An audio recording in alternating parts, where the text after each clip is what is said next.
পুরোটাকে নিবি কেন? তোর পেটটা দেখেছিস? এত কি হয়েছে?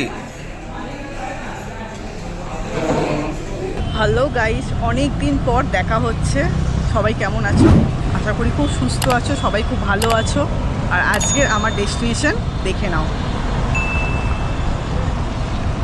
হ্যাঁ, আজকে আমি একটা পিওর ভেজ নিয়ে তোমাদের সাথে বসবো, সব খাবার দেখাবো। আর সব মানে যে কটা খাবার নেবো সেই কটা দেখাবো, আর সেগুলো নিয়েও আলোচনা করবো। চলো দেখে আসি কী কী খাবার খাই। প্রথমেই বলে দিই, গেট থেকে ঢুকেই কিন্তু পার্কিংয়ের ব্যবস্থা আছে।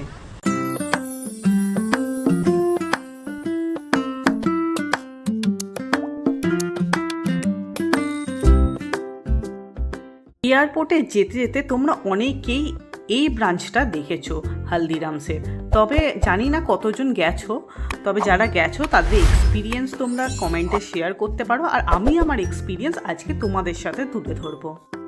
হালদিরামসের এই ব্রাঞ্চটা কিন্তু যথেষ্ট বড় ছিল, আর কি পাওয়া যায় না যাকে বলে।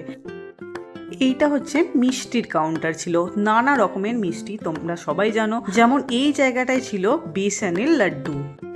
এঙ্গেজমেন্ট হোক বা বিয়ে, তত্ত্ব তো সব জায়গায় লাগে, তো সেক্ষেত্রে এখান থেকেও কিন্তু অনেকেই নিয়ে যায়। তোমরা আশা করি দেখে বুঝতে পেরেছো প্যাকেজিংটা। এটা হচ্ছে শরবতের কাউন্টার, আর এটা হচ্ছে কাজু বরফির বিভিন্ন রকম দামে কিরকম কি আছে সব দেখানো হয়েছে। পাঁপড়ের যে কাউন্টার হয় সেটা এটা ছিল, দেখো অনেক রকমের পাঁপড় ছিল এখানে। চাটনি পাঁপড়, তিরঙ্গা পাঁপড়, অনেক রকমের পাঁপড় ছিল, কিন্তু এই পাঁপড়গুলোর নাম আমি কোনো দিনও শুনিনি, যদিও এখানে গিয়ে আমার এক্সপিরিয়েন্স হলো। গিলাটো আইসক্রিমের একটা কাউন্টার আমি এখানে দেখতে পেলাম। অনেক দিন আগে আমি সিটি সেন্টারে ট্রাই করেছিলাম, এখানে দেখতে পেয়ে আমি খুশি হলাম, কিন্তু আমি খেতে পারিনি কারণ তার আগে আমি অনেক খাওয়া দাওয়া করেছিলাম। এক ঝলক আইসক্রিমেরও মেনু কার্ডটা দেখে নাও তোমরা।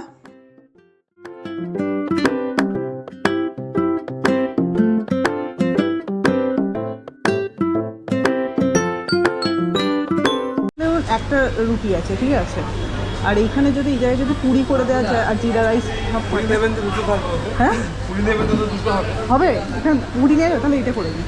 এটা হলো এদের ভেতরে যে রেস্টুরেন্ট আছে তার মেনু কার্ড, তোমরা একটু ভালো করে পজ করে দেখে নিতে পারো, দামগুলো সব দেখতে পাবে। দেখে নাও, নতুন ভেলপুরিও কিন্তু লঞ্চ হয়েছে, যেটার দাম 99 রুপিস, তার সাথে আবার দুটো কিনলে একটা ফ্রি। চলো এবার রেস্টুরেন্টের ভেতরে যাওয়া যাক। ফার্স্ট অফ অল অনেক বড় জায়গা, যেটা তোমরা দেখে বুঝতে পারছো। আমরা বাইরে থেকে বিল করিয়ে আনলাম, এসে এবার এখান থেকে নেব। আমার চোখ মুখের অবস্থা থেকে আশা করি বুঝতে পারছো আমি খুব টায়ার্ড, কারণ আমি অফিস থেকে ফিরছিলাম, সেই সময় ব্লগটা বানিয়েছি। আর এখানে অনেক রকম খাবার ছিল। কাউন্টার 2 এ পুরো যত রকমের গ্রেভি আইটেম আছে সব ছিল।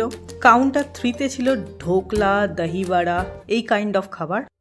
তারা যেন সব অপপ্রচার করেছিল, হিন্দিতে কথা না বললে নাকি খাবার দেয় না, কিন্তু যাই হোক আমি কিন্তু বাংলাতেই কথা বলছিলাম। আর এখানে ছিল সব ভাজাভুজি আইটেম। আর কাউন্টার 5 এ ছিল জল রাখা আর ব্রেড রাখা। বেশ খানিকক্ষণ ওয়েট করার পর ওরা আমাকে ডাকলো আর খাবারটা দিল। তোমরা তো সবাই জানো এটা সেলফ সার্ভিস। দূরে দেখতে পাচ্ছি পামেলা আসছে ওর থালি নিয়ে। থ্যাংক ইউ ওয়েটার, আপনি আসতে পারেন এবার। থ্যাংক ইউ ফর মাই থালি, এবার আপনি আসতে পারেন। আচ্ছা, আমার একটা ছবি তুলে দেবে। এবার চলো আসল আলোচনায় আসা যাক। থালিতে কি কি ছিল। আমি থালি নিয়ে চলে এসেছি, দেখো কি কি দিয়েছে। জলের বোতল, এখানেও হচ্ছে জিরা রাইস, তাতে পিস আছে কয়েকটা, মানে কড়াইশুঁটি, আর এটা হচ্ছে স্যালাড সেকশন। রাইস আর স্যালাড একসাথে মিশে গেছে, এরকম একটা নাম দিয়েছে, যদিও সাইজটা খুবই ছোটো।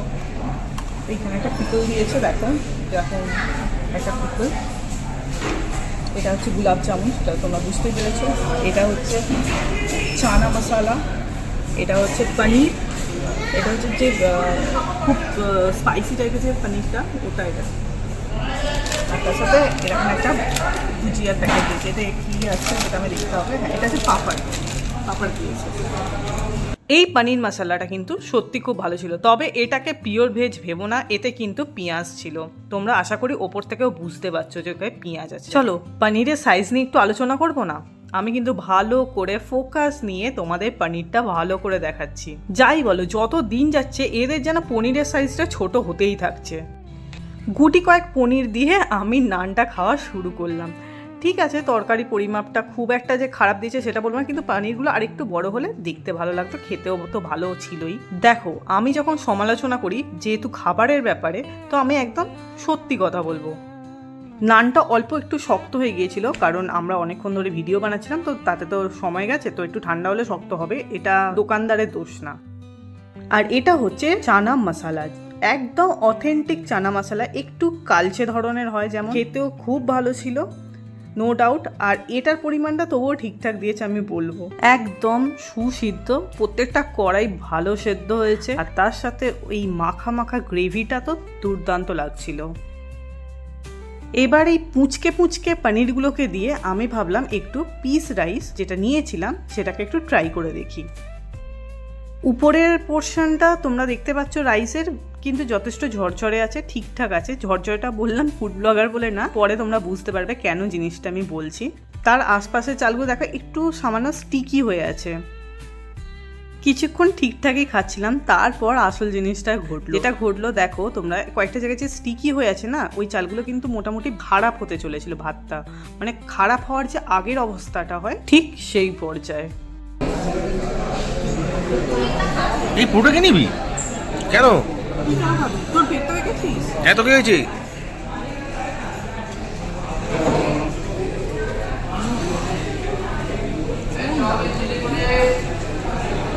রাখ রাখ।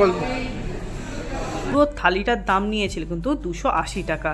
আর দেখো এটা একটু অন্যরকম পাঁপড় দিয়েছিল, তবে এই পাঁপড়গুলো না খেতে মোটামুটি ছিল, খুব যে ভালো সেটা বলবো না। তবে হ্যাঁ, বাঙালি বাড়িতে যে বেসনের পাঁপড়গুলো হয় ওইগুলো খেতে কিন্তু আমার বেশি ভালো লাগে।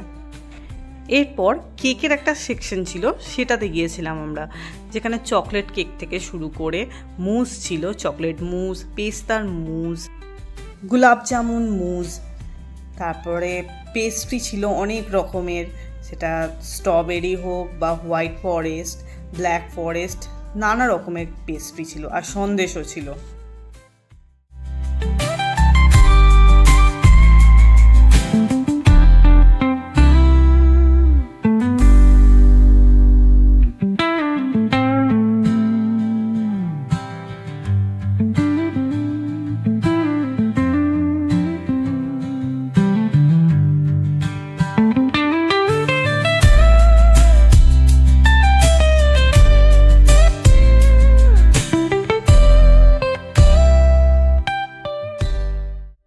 এখানে জগন্নাথ খাজাও বিক্রি হচ্ছিল, ভাবো জাস্ট, পুরী থেকে নিয়ে এসে কে বিক্রি করছে আমি জানি না, ওরা অবশ্যই নিজেদেরই বানানো।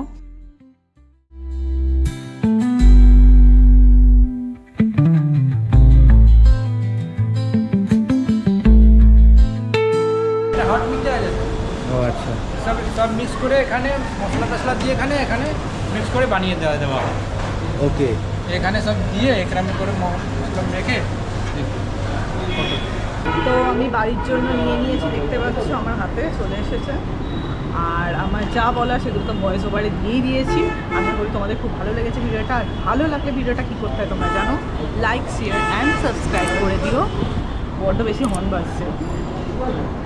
লাইক শেয়ার অ্যান্ড সাবস্ক্রাইব করে দিও যদি ভিডিওটা ভালো লাগে অবশ্যই, আর আমাদের সাথে থেকো। টাটা।